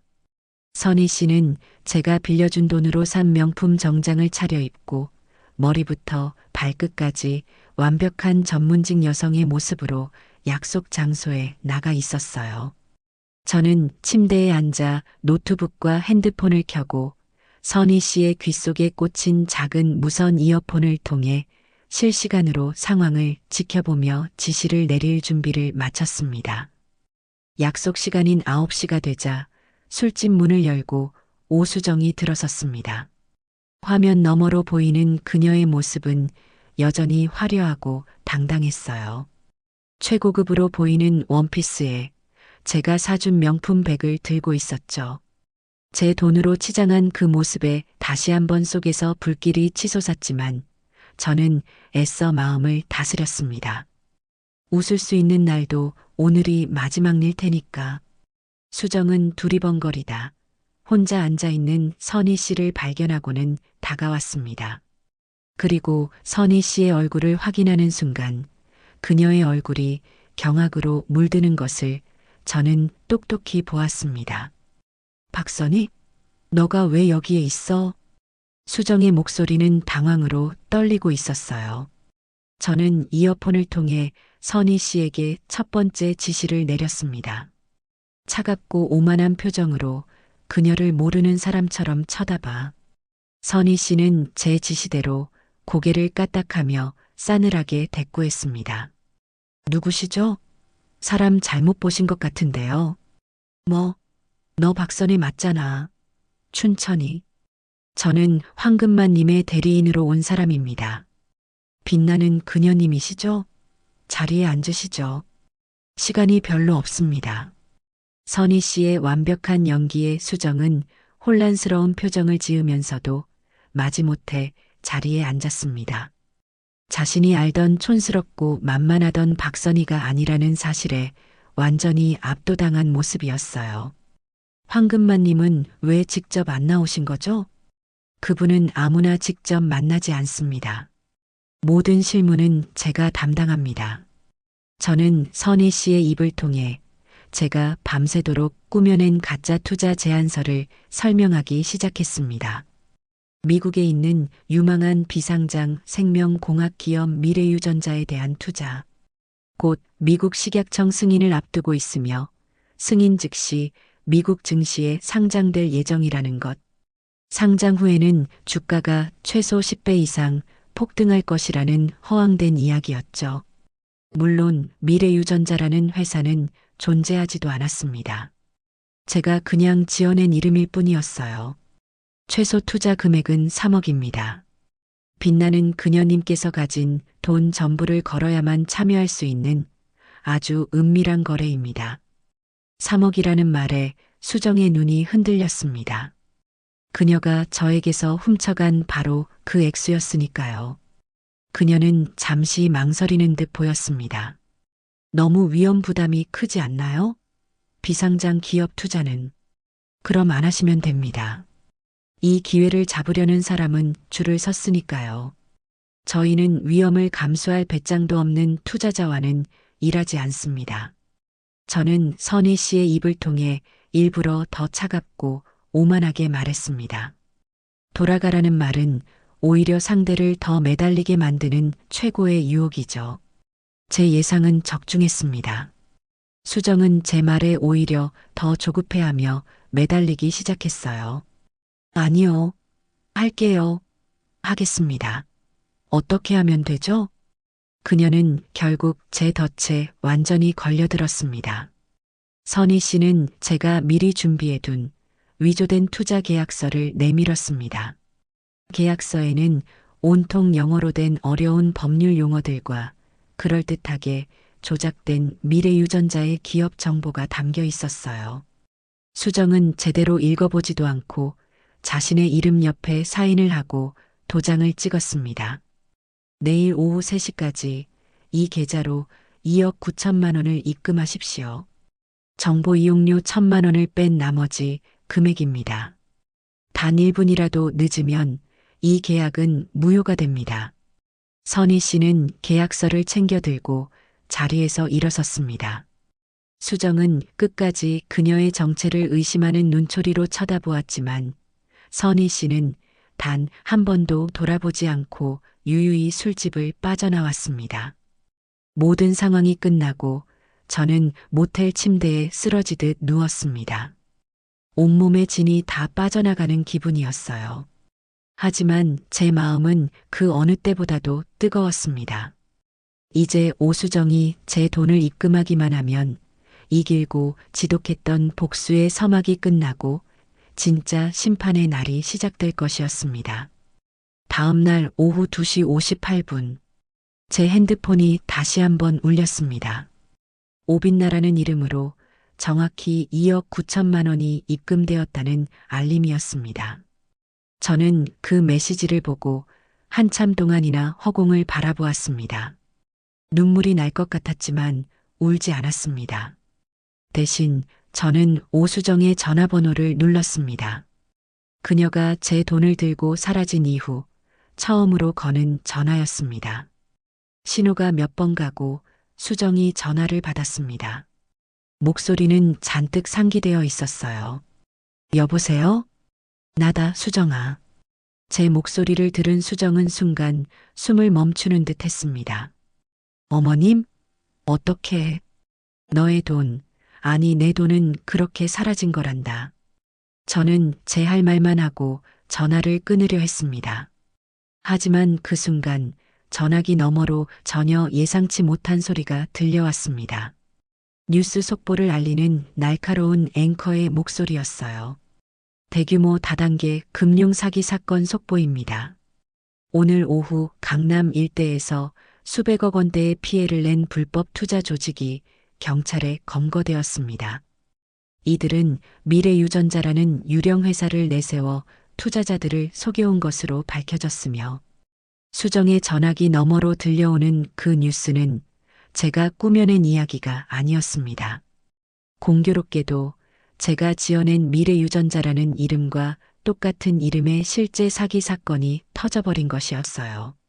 세상에 이런 우연이 있을까요? 전화기 너머로 수정에 찢어지는 듯한 비명이 들려왔습니다. 말도 안 돼. 저는 순간 멍해졌습니다. 제가 계획했던 복수는 제가 터뜨리기도 전에 세상이 먼저 그녀를 심판해버린 것이었습니다. 하지만 이대로 끝낼 수는 없었어요. 그녀는 자신이 누구에게 당했는지 똑똑히 알아야만 했습니다. 수정아. 저는 차갑게 그녀의 이름을 불렀습니다. 너가 투자한 그 회사, 진짜 사기 사건에 휘말린 모양이구나. 하지만 그거 아니? 너를 그 지옥으로 밀어넣은 건 바로 나란다. 전화기 너머로 수정의 숨막히는 절규가 밤 공기를 갈랐습니다. 그날 밤 저는 잠을 이룰 수 없었습니다. 오수정의 마지막 비명이 계속해서 귓가에 맴돌았어요. 제가 계획했던 것보다 훨씬 더 극적이고 완벽하게 그녀는 몰락했습니다. 제 손으로 직접 심판하지는 못했지만 결국 그녀를 그 지옥으로 밀어넣은 것은 저였으니까요. 시원하면서도 한편으로는 허무한 기분이 드는 것은 어쩔 수 없었습니다. 다음 날 저는 선희 씨가 만들어준 차명 계좌에 들어온 3억 원을 모두 현금으로 인출했습니다. 제 피와 땀 그리고 제 아들의 목숨값이 담긴 돈이었습니다. 돈 가방을 들고 은행을 나서는데 기분이 이상했어요. 잃어버렸던 제 자신을 되찾은 기분이면서도 동시에 너무나도 많은 것을 잃어버렸다는 사실을 다시 한번 깨닫게 되었으니까요. 저는 그 돈을 들고 곧장 아들이 있는 요양원으로 향했습니다. 이제는 더 이상 허름한 6인실이 아니었어요. 저는 그동안 시장 사람들에게 빌린 돈과 제 쌈짓돈을 탈탈 털어 햇볕이 잘 드는 1인실로 경수를 옮겨 놓은 상태였습니다. 병실 문을 열고 들어서자 경수는 창가에 앉아 멍하니 하늘을 보고 있었어요. 그 뒷모습이 너무나도 작고 위태로워 보여 가슴이 아팠습니다. 경수야, 엄마 왔다. 제 목소리에 아들이 천천히 고개를 돌렸습니다. 저를 보는 아들의 눈은 텅 비어 있었어요. 삶에 대한 모든 의지를 놓아버린 사람의 눈이었습니다. 저는 아들 옆에 다가가 돈 가방을 내려놓았습니다. 이거 봐, 경수야. 우리 돈, 엄마가 다시 찾아왔어. 이제 이걸로 너 맛있는 것도 사주고 더 좋은 병원으로 옮겨서 치료도 다시 시작하는 거야. 응? 하지만 경수는 돈 가방에는 눈길조차 주지 않았습니다. 그저 저를 보며 희미하게 웃을 뿐이었어요. 엄마 이제 됐어요. 그냥 다 소용없어요. 무슨 소리야, 소용이 없다니. 이제부터 시작인데. 그냥 힘들어요, 엄마. 다 그만하고 싶어요. 아들의 목소리는 너무나도 지쳐 있었습니다. 저는 아들의 손을 잡고 아무 말도 할 수 없었어요. 복수는 끝났지만 제 아들의 시간은 끝나가고 있었습니다. 저는 어쩌면 가장 중요한 것을 놓치고 있었던 건지도 모릅니다. 돈을 되찾고 오수정에게 복수하는 것보다 더 중요한 것. 바로 내 아들의 마음을 되찾는 일 말입니다. 그때였습니다. 병실 문이 거칠게 열리며 한 사람이 비틀거리며 들어왔습니다. 헝클어진 머리, 핏발이 선 눈, 값비싼 원피스는 구겨지고 더러워져 있었습니다. 오수정이었습니다. 그녀는 저와 경수를 번갈아 보더니 제 앞에 와서 무릎을 꿇었습니다. 어머님, 제가 잘못했어요. 제가 정말 죽을 죄를 지었어요. 제발 한 번만 용서해 주세요. 그녀는 바닥에 엎드려 제 다리를 붙잡고 울부짖었습니다. 모든 것을 잃은 패배자의 모습, 그 자체였어요. 제가 미쳤었나 봐요. 돈에 눈이 멀어서 어머님, 제발 그 돈 저 좀 돌려주세요. 네, 저 이제 빈털털이에요. 길거리에 나앉게 생겼다고요. 저 고소까지 당했어요. 그 사기꾼들 공범으로 몰려서 경찰 조사받아야 한대요. 제발 저 좀 살려주세요, 어머님. 저는 차갑게 그녀를 내려다보았습니다. 동정심은 단 한 톨도 생기지 않았어요. 살려달라고? 너는 내 아들을 죽이려고 했는데 내 아들의 마지막 희망과 시간을 짓밟고 그 목숨값을 들고 달아났는데 이제 와서 너를 살려달라고? 제 싸늘한 목소리에 수정은 몸을 떨었습니다. 그녀는 고개를 들어 눈물 콧물로 범벅이 된 얼굴로 저를 올려다보았어요. 제가 다 갚을게요. 평생 어머님과 경수 씨 옆에서 종처럼 살면서 다 갚을게요. 제발요. 필요 없어. 저는 단호하게 말했습니다. 너의 더러운 돈도, 너의 가증스러운 사과도, 이제는 아무것도 필요 없어. 너가 나한테서 훔쳐간 것은 단순히 돈이 아니었어. 너는 내 아들이 살 수 있다는 마지막 믿음을 훔쳐갔고, 우리가 함께할 수 있었던 시간을 훔쳐갔어. 그건 너가 평생을 바쳐도 갚을 수 없는 죗값이야. 저는 바닥에 놓여있던 돈 가방을 열어 돈다발 몇 개를 꺼내 그녀의 얼굴에 던졌습니다. 돈다발이 그녀의 머리와 어깨에 부딪혀 바닥으로 힘없이 흩어졌어요. 이건 너의 죗값이 아니라 내 동정이다. 이거 가지고 당장 내 눈앞에서 사라져. 다시 한번 내 아들 앞에 나타나면 그때는 내가 내 손으로 너를 땅에 묻어버릴 줄 알아. 수정은 바닥에 흩어진 돈을 보며 잠시 망설이는 듯 했습니다. 그녀의 눈에서 마지막까지 탐욕의 불씨가 꺼지지 않는 것을 보았어요. 하지만 저의 살기 어린 눈빛을 마주하고는 이내 겁에 질려 뒷걸음질 쳤습니다. 그리고 한 가지 더.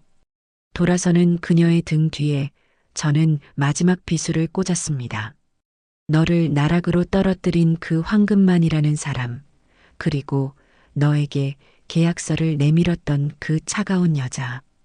그 모든 것을 계획하고 지시한 사람이 바로 나, 이민자라는 사실을 절대로 잊지 마라.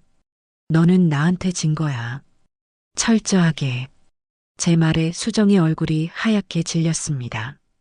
그녀는 더 이상 아무 말도 하지 못하고 짐승 같은 울음소리를 내며 병실을 뛰쳐나갔습니다. 모든 폭풍이 지나가고 병실에는 다시 정적이 찾아왔습니다. 저는 바닥에 흩어진 돈을 주워 담으며 참았던 눈물을 흘렸습니다. 그때까지 모든 상황을 묵묵히 지켜보고 있던 아들, 경수가 힘겹게 입을 열었습니다. 엄마. 저는 눈물을 닦고 아들을 바라보았습니다. 고마워요. 텅 비어 있던 아들의 눈에 아주 오랜만에 희미한 빛이 감도는 것을 보았습니다. 그것은 원망도 체념도 아니었어요. 아주 작은 불씨 같은 것이었습니다. 그리고 미안해요, 엄마. 나 때문에. 아니야. 그런 말 하지 마. 다 괜찮아. 이제 다 괜찮아, 아들. 저는 아들의 손을 꼭 잡았습니다. 복수는 끝났습니다. 악마는 심판을 받았고 저는 제 모든 것을 되찾았습니다. 하지만 진짜 싸움은 이제부터 시작이라는 것을 저는 알고 있었습니다. 제 아들의 텅 빈 눈을 다시 삶의 희망으로 채워 넣어야 하는 길고 외로운 싸움 말입니다. 저는 아들의 손을 잡고 창밖의 파란 하늘을 바라보았습니다. 부디 우리에게도 다시 봄이 오기를 간절히 기도했습니다. 오수정이 짐승처럼 울부짖으며 병실을 뛰쳐나간 후 방 안에는 길고 무거운 침묵이 흘렀습니다. 바닥에 흩어진 돈다발과 제 아들의 공허한 눈빛. 복수는 끝났지만 아무것도 해결되지 않은 것 같은 절망감이 제 어깨를 짓눌렀어요. 저는 말없이 바닥에 돈을 주워 담아 가방에 넣었습니다. 더 이상 이 돈은 복수의 증거가 아니었어요. 아들을 살려야 할 마지막 남은 동아줄이었습니다. 그날 이후 저는 시장에 나가는 대신 온종일 경수의 곁을 지켰습니다. 일부러 더 밝게 웃고 억지로 밥을 떠먹여주며 옛날 이야기를 들려주었지만 아들의 텅 빈 눈은 좀처럼 돌아오지 않았습니다. 그러던 며칠 뒤 요양원 휴게실의 작은 텔레비전에서 익숙한 이름이 들려왔습니다.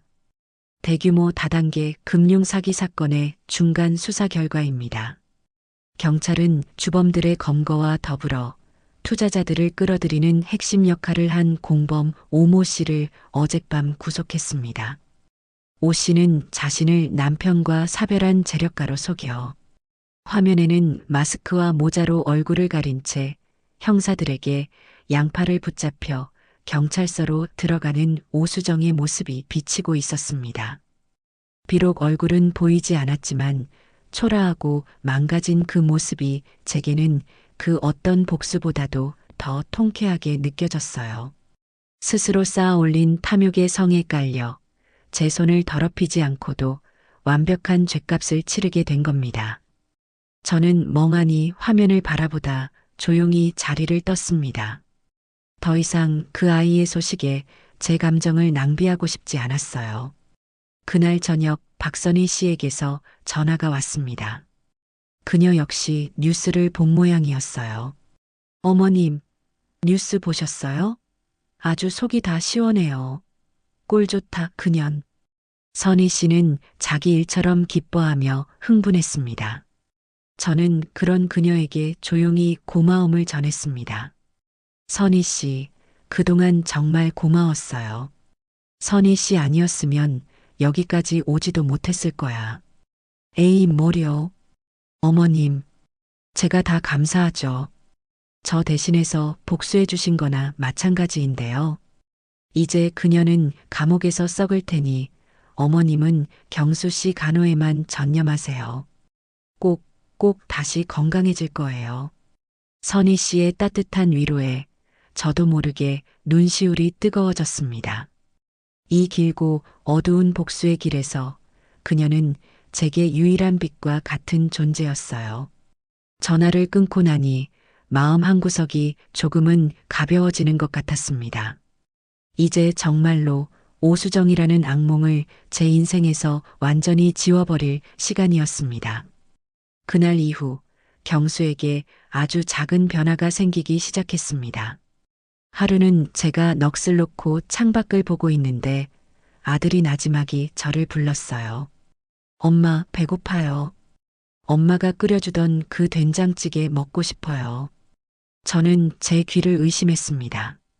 몇 달 만에 아들이 처음으로 제게 무언가를 먹고 싶다고 말한 것이었습니다. 저는 너무 기뻐서 눈물이 핑 돌았어요. 당장 요양원 주방을 빌려 서툴지만 정성껏 된장찌개를 끓였습니다. 뜨거운 뚝배기를 들고 병실로 돌아오는데 마치 세상을 다 가진 것처럼 행복했어요. 경수는 제가 끓인 찌개를 반 그릇이나 비워냈습니다. 음식을 넘기는 목은 여전히 힘겨워 보였지만 살고자 하는 의지의 첫걸음이라는 것을 저는 알 수 있었습니다. 며칠 뒤에는 경수가 먼저 제게 말을 걸었습니다. 엄마, 밖에 나가보고 싶어요. 햇볕 좀 쬐고 싶어요. 저는 벌떡 자리에서 일어났습니다. 간호사에게 부탁해 휠체어를 빌리고 얇은 담요를 챙겨 아들을 태웠습니다. 몇 달 만에 처음으로 바깥 공기를 쐬는 것이었어요. 요양원 뒤편의 작은 정원은 가을볕으로 가득했습니다. 우리는 말없이 정원의 벤치에 앉아 따스한 햇살을 온몸으로 느꼈습니다. 색이 바랜 코스모스가 바람에 한들거리고 어디선가 들려오는 새소리가 평화로웠어요. 엄마, 응, 아들. 그 여자 어떻게 됐어요? 경수는 아주 조심스럽게 오수정의 안부를 물었습니다. 저는 잠시 망설이다 사실대로 이야기해 주었습니다. 죄가 치르고 있겠지. 이제 우리랑 상관없는 사람이야. 너의 인생에도 나의 인생에도 2번 다시 나타날 일 없을 거야. 다행이네요. 아들은 짧게 대답하고는 다시 하늘을 바라보았습니다. 그 얼굴에 안도감과 씁쓸함이 동시에 스쳐 지나가는 것을 보았어요. 그날 이후 우리는 그 아이에 대해 2번 다시 이야기하지 않았습니다. 마치 처음부터 존재하지 않았던 사람처럼요. 경수의 상태는 아주 조금씩 달팽이가 기어가듯 느리게 나아지는 것처럼 보였습니다. 스스로 밥을 먹으려 노력했고 하루에 한 번씩은 꼭 정원에 나가 햇볕을 쬐었습니다. 저는 그 작은 변화에 희망을 걸었습니다. 이대로 기적이 일어나 내 아들이 다시 예전처럼 건강을 되찾을 수 있을지도 모른다고요. 제 인생의 모든 것을 걸고 간절히 기도했습니다. 하지만 현실의 벽은 너무나도 높고 차가웠습니다.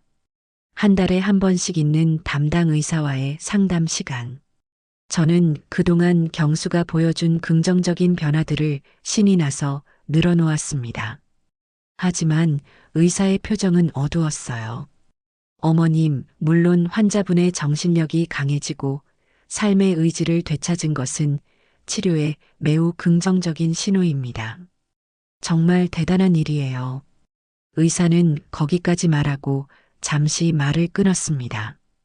그리고는 아주 어렵게 잔인한 현실을 제게 알려주었습니다.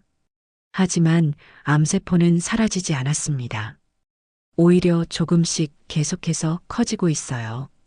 지금 하고 있는 치료는 아시다시피 병의 진행을 늦추거나 고통을 줄여주는 것뿐입니다. 완치를 기대하기는 솔직히 어려운 상황입니다. 저는 그 말을 듣는 순간 애써 쌓아 올린 희망의 성이 와르르 무너져 내리는 것을 느꼈습니다. 그럼 그동안 제가 했던 모든 노력은 다 무엇이었을까요? 오수정에게 복수하고 돈을 되찾은 것도 아들의 마음을 돌리려고 애썼던 그 모든 시간도 결국 다가올 죽음 앞에서는 아무 소용이 없는 것이었을까요? 선생님, 방법이 정말 없는 건가요? 돈은 얼마든지 있어요. 제가 평생 모은 돈 다시 다 찾았다고요. 비싼 약이라도 뭐라도. 제 절박한 외침에 의사는 안타까운 표정으로 고개를 저었습니다. 어머님, 지금 단계에서는 환자분이 남은 시간을 최대한 고통 없이 편안하게 보내실 수 있도록 돕는 것이 저희가 할 수 있는 최선입니다. 진료실을 어떻게 걸어 나왔는지 기억이 나지 않아요. 병실로 돌아오는 복도에서 저는 다리에 힘이 풀려 그 자리에 주저앉았습니다. 눈물이 쏟아져 나왔습니다. 오수정을 향한 분노의 피눈물이 아니라 아무것도 할 수 없는 제 자신에 대한 절망과 무력감의 눈물이었습니다. 신은 어째서 저에게 이토록 잔인한 희망 고문을 하는 것일까요? 차라리 처음부터 아무 희망도 주지 않았다면 이렇게까지 비참하지는 않았을 텐데요. 저는 한참을 복도에 앉아 아이처럼 소리내어 울었습니다. 제 울음소리가 절망으로 가득 찬 요양원의 복도를 길고 외롭게 떠다니고 있었습니다. 그날 이후 저는 다시 깊은 절망의 늪에 빠졌습니다. 의사의 말은 사형 선고나 다름없었어요. 애써 웃으며 경수를 대했지만 제 마음속은 이미 장례를 치르고 있었습니다.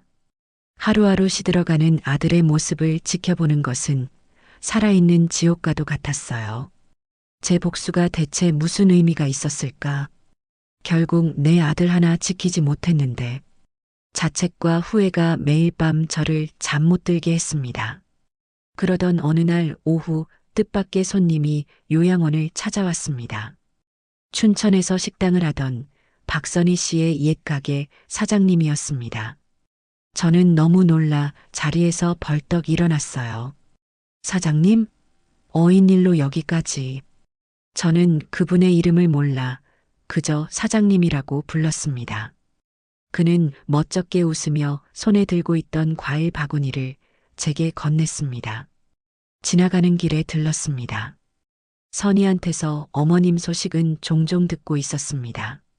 저는 그를 병실 근처의 작은 휴게실로 안내했습니다. 마주 앉았지만 무슨 말을 해야 할지 몰라 어색한 침묵이 흘렀어요. 먼저 침묵을 깬 것은 그였습니다. 제가 최정식입니다.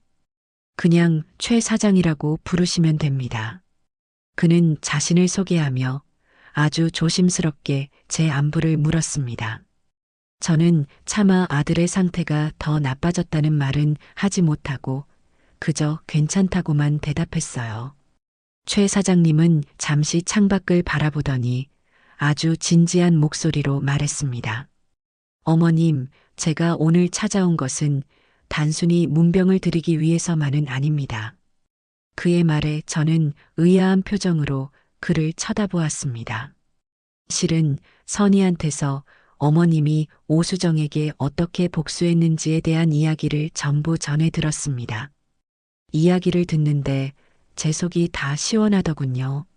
저 역시 오수정에게 당한 게 있어서 언젠가 꼭 갚아주고 싶었는데 어머님께서 대신해 주신 것 같아 정말 감사한 마음이었습니다. 그는 잠시 말을 끊고 제 눈을 똑바로 쳐다보며 말을 이었습니다. 그래서 저도 어머님께 무언가 갚아야겠다는 생각을 했습니다. 이건 동정이 아닙니다. 어머님의 그 대단한 용기와 아드님을 향한 마음에 대한 저의 작은 투자라고 생각해 주시면 좋겠습니다. 저는 그의 말이 무슨 뜻인지 몰라 그저 멍하니 바라보기만 했습니다. 최 사장님은 가방에서 서류 몇 장을 꺼내 제 앞에 내밀었습니다. 제가 요즘 주식 투자를 조금 하는데 우연히 아주 유망한 신약 개발 회사에 대한 정보를 얻게 되었습니다. 마침 아드님이 앓고 있는 병과 관련된 신약을 개발하는 곳인데 최근에 임상시험 참가자를 모집하고 있다는 공고를 봤습니다. 그가 내민 서류에는 서울의 한 대학병원에서 진행하는 임상시험에 대한 안내문이 적혀 있었습니다. 하지만 저는 고개를 저었습니다. 사장님, 마음은 정말 감사하지만 소용없습니다. 저희 아들은 이제 차마 뒷말을 잇지 못하고 입술을 깨물었습니다. 제 마음을 알아챘는지 최 사장님은 단호한 목소리로 말했습니다. 어머님, 포기하기엔 아직 이릅니다. 믿져야 본전 아닙니까? 임상시험이라는 게 물론 성공한다는 보장은 없지만 마지막 희망이 될 수도 있는 겁니다. 제가 듣기로는 이 신약의 효과가 꽤 좋다고 합니다. 기적이라는 게 멀리 있는 게 아닐 수도 있어요. 그는 자리에서 일어나 제 앞에 봉투 하나를 내려놓았습니다. 여기에는 서울에 있는 병원으로 옮기고 임상시험에 참여하는데 필요한 초기 비용을 조금 넣어두었습니다. 절대 부담 갖지 마십시오. 나중에 아드님 건강 되찾고 어머님 식당이라도 다시 차리시면 그때 가서 제가 매일 밥 사 먹으면서 갚겠습니다. 이건 그냥 사람 살리는 셈치고 하는 저의 작은 이기심입니다. 저는 그가 내민 봉투를 차마 받을 수가 없었습니다. 평생 누구에게 신세 지는 것을 죽기보다 싫어했던 저였습니다. 더군다나 이미 희망이 없다는 것을 아는데 헛된 희망에 이 귀한 돈을 쓸 수는 없는 노릇이었어요. 사장님, 이러지 마세요. 이 돈 저는 받을 수 없습니다. 마음만 정말 감사히 받겠습니다. 제가 완강히 거절하자 최 사장님은 한숨을 쉬며 봉투를 제 손에 쥐어주었습니다. 어머님, 이건 저를 위해서라도 받아주셔야 합니다. 저 사실은 오수정 그년 때문에 가게까지 잃을 뻔했습니다. 어머님 덕분에 복수할 용기를 얻었고 다시 일어설 수 있었어요. 이건 빚을 갚는 겁니다. 그러니 제발 받아주세요. 그의 진심 어린 눈빛에 저는 더 이상 거절할 수가 없었습니다. 최 사장님은 제게 서류와 봉투를 남겨두고 언젠가 꼭 다시 찾아뵙겠다며 요양원을 떠났습니다. 저는 홀로 남아 그가 남기고 간 것들을 한참 동안이나 내려다보았습니다. 임상시험 안내문. 그 글자들이 제 가슴에 작은 파문을 일으키기 시작했어요. 기적이라는 게 멀리 있는 게 아닐 수도 있어요. 그의 목소리가 귓가에 맴돌았습니다. 그날 밤 저는 잠든 경수의 곁에 앉아 모든 것을 털어놓았습니다. 최 사장님이 다녀간 이야기, 그리고 임상시험에 대한 이야기까지. 저는 아들이 당연히 거절할 것이라고 생각했어요. 모든 것을 포기한 아들이 그 힘들고 고통스러운 과정을 견뎌낼 리가 없다고 생각했으니까요. 그래서 엄마는 거절하려고. 괜히 너만 더 힘들게 할 것 같아서. 제 말이 끝나자 한참 동안 말이 없던 경수가 아주 작은 목소리로 입을 열었습니다. 엄마. 응, 아들. 나 한번 해보고 싶어요. 저는 제 귀를 의심했습니다. 뭐라고? 그거 한번 받아보고 싶다고요. 힘들어도 괜찮아요. 엄마가 옆에 있어줄 거잖아요. 경수는 제 손을 꼭 잡으며 말했습니다. 그 눈에는 제가 그토록 보고 싶어 했던 삶에 대한 의지가 아주 선명하게 빛나고 있었습니다. 나 살고 싶어요, 엄마. 이렇게 죽고 싶지 않아요. 엄마 혼자 두고 이렇게 허무하게 가고 싶지 않아요. 그러니까 한 번만 더 우리 같이 싸워봐요. 네. 아들의 말에 제 가슴 속에서 무언가 뜨거운 것이 울컥하고 치밀어 올랐습니다. 제 아들이 살고 싶다고 말하고 있었습니다. 저는 아들의 손을 붙잡고 고개를 미친 듯이 끄덕였습니다. 눈물이 쉴 새 없이 흘러내렸지만 그것은 더 이상 절망의 눈물이 아니었어요. 희망의 눈물이었습니다. 그래, 아들. 그래. 우리 한번 해보자. 엄마가 뭐든지 할게. 우리 아들 살릴 수만 있다면 엄마는 지옥이라도 갈 수 있어. 우리 꼭 이겨내자. 그날 밤 우리는 서로를 부둥켜 안고 한참을 울었습니다. 그리고 다음 날 아침 저는 동이 트자마자 최 사장님에게 전화를 걸었습니다. 사장님, 저 경수 엄마입니다. 저희 사장님이 주신 마지막 기회 한번 잡아보려고요. 그것은 저의 두 번째 싸움의 시작이었습니다. 오수정을 향한 복수가 증오와 분노의 싸움이었다면 이번에는 희망과 사랑을 건 제 인생의 마지막 싸움이었습니다. 그날부터 저와 경수의 새로운 전쟁이 시작되었습니다. 최 사장님의 도움으로 우리는 서울에 있는 대학병원에 진료 예약을 잡고 임상시험에 참여하기 위한 복잡한 절차들을 하나씩 밟아나갔습니다. 요양원을 떠나 서울의 병원으로 향하던 날, 경수는 오랜만에 환하게 웃었습니다. 그 미소를 보니 아무리 힘든 과정이라도 능히 이겨낼 수 있을 것 같은 용기가 솟아났어요. 대학병원의 생활은 하루하루가 살얼음판을 걷는 것 같았습니다. 수많은 검사와 고통스러운 항암 치료가 반복되었어요. 임상시험의 신약은 효과가 강력한 만큼 부작용도 만만치 않았습니다. 경수는 매일 밤 고열과 구토에 시달렸고 머리카락도 전부 빠져버렸어요. 앙상하게 마른 몸으로 고통스러워하는 아들을 볼 때마다 제 가슴은 갈기갈기 찢어지는 것 같았습니다. 제가 괜한 욕심을 부려서 아들을 더 힘들게 하는 것은 아닌가 수십 번도 더 후회하고 포기하고 싶었어요. 하지만 그럴 때마다 경수가 오히려 저를 붙잡아 주었습니다. 엄마, 나 괜찮아. 이 정도는 아무것도 아니야. 오수정한테 당한 거에 비하면 이건 그냥 감기 몸살 같은 거야. 아들은 고통 속에서도 농담을 하며 저를 웃게 만들었습니다.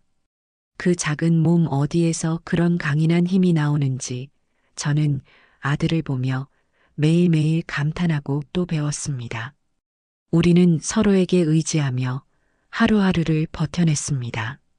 최 사장님은 거의 매주 춘천에서 서울까지 먼 길을 마다하지 않고 저희를 찾아왔습니다.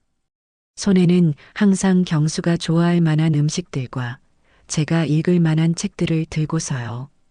그는 어색하게 웃으며 별말 없이 있다가 돌아가곤 했지만 그의 존재만으로도 저희에게는 큰 힘이 되었습니다.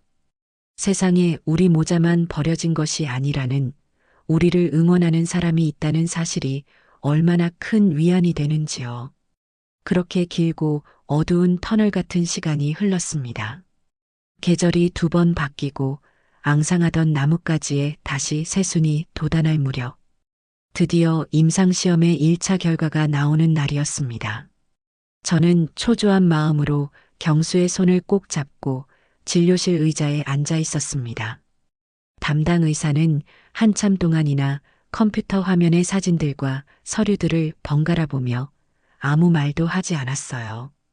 그 침묵의 시간이 제 피를 말리는 것 같았습니다. 마침내 의사가 안경을 고쳤으며 저희를 바라보았습니다. 그의 표정은 너무나도 진지해서 저는 덜컥 겁이 났습니다. 아, 결국 안 되는구나. 기적은 없었구나. 모든 것을 포기하려던 그 순간 의사의 입에서 믿을 수 없는 말이 흘러나왔습니다. 정말 놀랍군요. 기적이라는 말밖에는 설명할 길이 없습니다. 의사는 컴퓨터 화면을 저희 쪽으로 돌려 이전의 사진과 현재의 사진을 나란히 보여주었습니다. 보세요. 이게 3개월 전의 사진입니다. 온몸에 암세포가 퍼져 있었죠. 그런데 이게 어제 찍은 사진입니다. 그가 가리키는 사진 속에는 아무것도 없었습니다. 검은 그림자처럼 온몸을 뒤덮고 있던 암세포들이 마치 눈 녹듯 깨끗하게 사라져버린 것이었어요. 종양이 사라졌습니다. 어머님, 아드님 몸에서 더 이상 활동하는 암세포가 발견되지 않습니다. 의학적으로는 완전관의 상태라고 부릅니다. 기적입니다. 정말 기적이에요. 저는 제 귀를 의심했습니다. 의사의 말이 현실이 아닌 것처럼 꿈처럼 아득하게 들렸어요. 옆을 돌아보자 경수 역시 멍한 표정으로 화면을 바라보고 있었습니다. 우리는 서로를 마주 보았습니다. 그리고 그 순간 누가 먼저랄 것도 없이 서로를 부둥켜 안고 울기 시작했습니다. 그동안 참아왔던 모든 서름과 고통, 두려움이 한꺼번에 눈물이 되어 쏟아져 나왔습니다. 하지만 그것은 절망의 눈물이 아니었어요. 제 인생에서 가장 뜨겁고 가장 기쁘고 가장 감사한 눈물이었습니다. 그로부터 1년이라는 시간이 더 흘렀습니다. 경수는 몇 번의 추가 치료를 더 받은 뒤 마침내 건강한 몸으로 퇴원할 수 있었습니다. 물론 평생 정기적으로 검사를 받으며 관리해야 하지만 일상생활에는 아무런 문제가 없을 정도로 회복했어요. 저와 경수는 서울 생활을 정리하고 시장 근처에 작은 식당 하나를 열었습니다. 평생 생선만 팔던 제가 할 줄 아는 것이라고는 음식 만드는 것뿐이었으니까요. 식당의 이름은 아들과 어머니라고 지었습니다. 제 인생의 전부가 담긴 이름이었죠. 제가 주방에서 음식을 만들면 어느새 저보다 키가 훌쩍 커버린 듬직한 아들 경수가 손님들에게 음식을 내가고 살갑게 말을 건넸습니다. 가게의 단골 1호 손님은 말할 것도 없이 최 사장님이었습니다. 그는 일주일에 한두 번씩은 꼭 가게에 들러 우리 아들, 오늘 얼굴이 더 좋아졌네 하며 경수의 어깨를 두드려주곤 했습니다. 우리는 그에게 진 빚을 평생 갚아도 다 못 갚을 거라고 말했지만 그는 손을 내저으며 말했습니다. 무슨 빚은요? 제가 이 집 국밥 한 그릇 먹는 게 낙인데 이걸로 다 갚은 겁니다. 어느 날 저녁 마지막 손님까지 다 돌아가고 난 뒤 저는 경수와 함께 가게 앞 작은 의자에 앉아 밤하늘을 바라보고 있었습니다. 시원한 밤바람이 이마에 땀을 식혀주었어요. 고된 하루였지만 마음은 더없이 평화롭고 행복했습니다. 엄마, 응, 아들. 행복해요? 그럼 우리 아들이 이렇게 옆에 있는데 세상에서 제일 행복하지. 제 말에 경수가 제 어깨에 머리를 기댔습니다. 훌쩍 커버린 아들이었지만 제게는 여전히 아기 같았어요. 고마워요, 엄마. 포기하지 않아줘서. 엄마야말로 고맙다, 아들아. 살아줘서. 저는 가만히 아들의 머리를 쓸어주었습니다. 문득 오수정은 지금쯤 어디서 무엇을 하고 있을까 아주 잠깐 생각했지만 이내 고개를 저었습니다. 더 이상 궁금하지 않았어요. 그녀는 이제 제 인생의 그 어떤 부분도 차지하지 못하는 그저 희미한 과거의 얼룩일 뿐이었습니다. 나의 진짜 복수는 그녀의 파멸이 아니었습니다. 나의 진짜 복수는 이렇게 내 아들과 함께 웃으며 소박하지만 행복한 내일을 살아가는 것이었습니다. 밤하늘에는 별이 총총이 떠 있어요. 그 어느 때보다도 그 별들이 참으로 찬란하게 빛나고 있습니다.